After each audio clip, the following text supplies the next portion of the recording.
Hello and welcome to this Scottish European Educational Trust tutorial on storyboarding.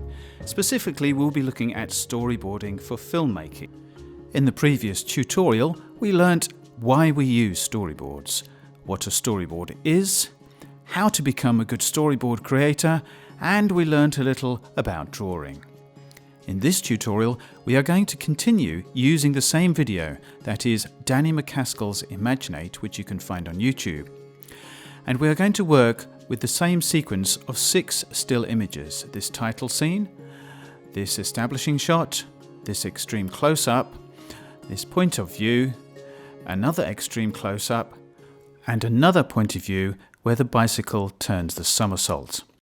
In this tutorial, you will learn that a storyboard is basically a plan, and that the important part of any story is the emotional impact.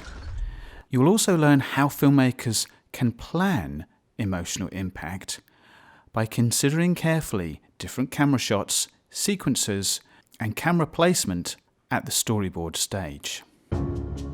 It's always a good idea to study a well-made film to understand the filmmaker's intentions.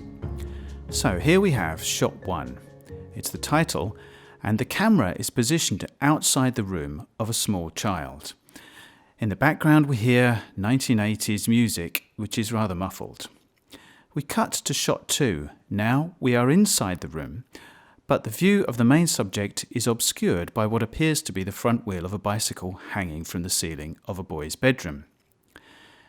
Then we cut to shot 3, which is an extreme close-up of Danny's eyes. He is staring down intently at something. Shot 4 is actually a point of view, and shot 3 was the precursor to this. It raised a question: what is Danny looking at? Here we are shown in shot 4 what he is looking at. He's manipulating and building something with his toy blocks. In shot 5, we cut to an extreme close-up of his mouth. Here we just see a simple action. His tongue slips out of his mouth. It is a sign, a symbol of intense concentration and pleasure. Shot 6 is another point of view, and the young Danny picks up his toy bicycle and makes it perform a somersault. So the point of view shots put us, the audience, literally inside the head of Danny. A few shots later, we cut to a huge room, which is, in fact, the imagination of the young Danny, where the older Danny performs his incredible stunts. This short sequence only lasts a few seconds, but we can see how the filmmakers have used camera placement and framing to create emotional impact by drawing us into the young boy's head. We'll now move on to an exercise where you will learn how to storyboard to create emotional impact. So the first thing you need to do is create a very short story, or use the following suggestion. You will need to get some actors, or in this case some animated models, to perform the story, and you will need to observe carefully details of the performance. Then you'll have to think about where to place the camera and how to frame the shots so that you tell the story with emotional impact. And then you can create the storyboard. So here's the little simple story that we're going to create a storyboard for.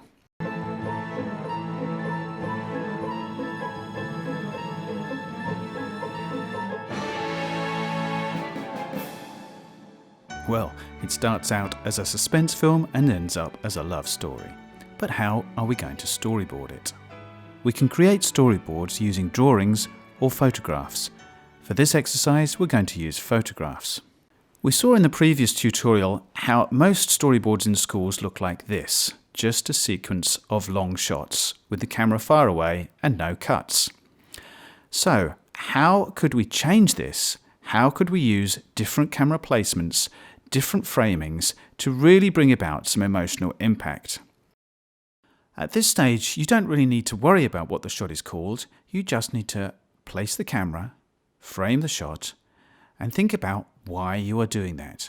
What do you want to show the audience? What do you want to tell them?